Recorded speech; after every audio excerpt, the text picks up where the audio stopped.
Hola, bienvenidos a un nuevo tutorial. Hoy veremos cómo se calcula el área y el volumen en un prisma. Antes de nada comentar que un prisma, como este que veis en el gráfico, es una figura en el espacio que tiene por bases dos polígonos iguales. Aquí son cuadrados. Y las caras laterales son rectángulos, que unen ambas bases. A lo largo de todo el tutorial llamaremos h a la altura del prisma, que es la distancia en vertical que existe entre las dos bases. Como os dije antes, aquí tenéis dibujado un prisma de base cuadrada, pero dependiendo de cómo es la base podemos hablar de prismas triangulares, cuadrangulares, pentagonales, etc. Vamos a ver cómo se calcula el volumen. El volumen que ocupa un prisma se calcula multiplicando el área de la base por su altura. De hecho, esta es la fórmula que se utiliza en figuras similares como en los cilindros, los cuales también tienen la misma base en la parte superior e inferior, en ese caso serían círculos. Bien, decir que esta fórmula no la podemos concretar más, porque el cálculo del área de la base dependerá del tipo de figura que sea. Veamos un ejemplo. Supongamos que tenemos que calcular el volumen del siguiente prisma, del que sabemos que las bases son triángulos rectángulos, cuyos catetos miden 3 centímetros y 4 centímetros. Hemos visto antes que para calcular el volumen necesito el área de la base. Se trata de un triángulo rectángulo, y aunque esté dibujado con el lado de 3 centímetros en la parte de arriba, podemos pensar que esa es la base, y así 4 centímetros sería su altura. Por lo tanto, su área será base por altura partido por 2, que es el área de un triángulo. Pero ojo, no os confundáis porque aquí h no se está refiriendo a la altura del prisma, sino a la altura de ese triángulo. Sustituyendo, 3, la base, 4, la altura, 3 por 4, 12 entre 2, 6 centímetros cuadrados, es el área de la base. Por lo tanto, el volumen será área de la base por la altura, 6 por 10, 60 centímetros cúbicos.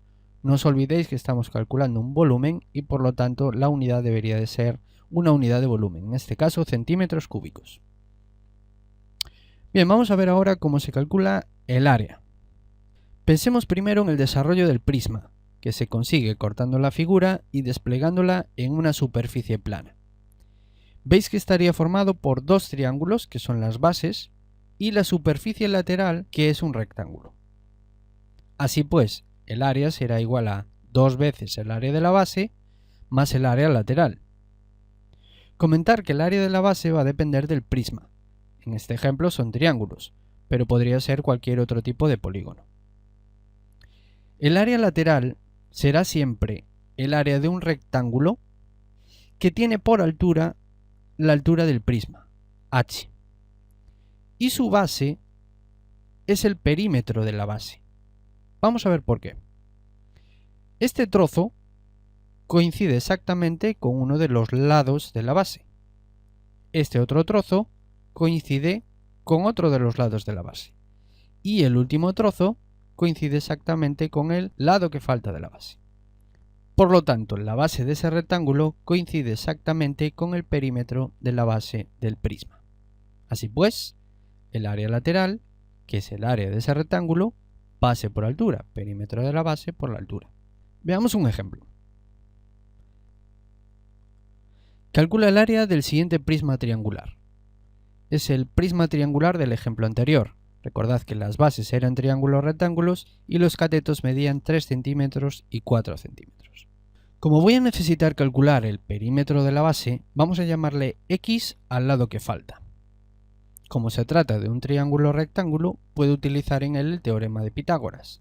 Así que, por el teorema de Pitágoras, tendré que la hipotenusa, que es x al cuadrado, es un cateto al cuadrado más el otro cateto al cuadrado.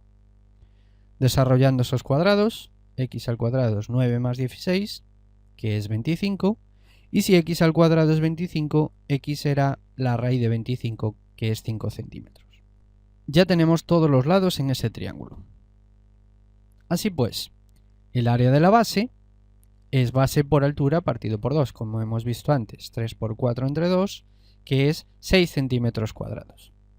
Vamos ahora con el área lateral, es perímetro de la base por la altura. Fijaos en la base. Sus lados miden 3, 4 y 5, así que el perímetro será la suma de esos tres lados. El resultado es 12 por 10, 120 centímetros cuadrados. Por último, solo tenemos que sumar 2 veces el área de la base, porque son los dos triángulos, el de abajo y el de arriba, más el área lateral. Es decir, 12 más 120, 132 centímetros cuadrados. Bien, hasta aquí el tutorial de hoy, espero que os haya servido de ayuda y nos vemos en el siguiente.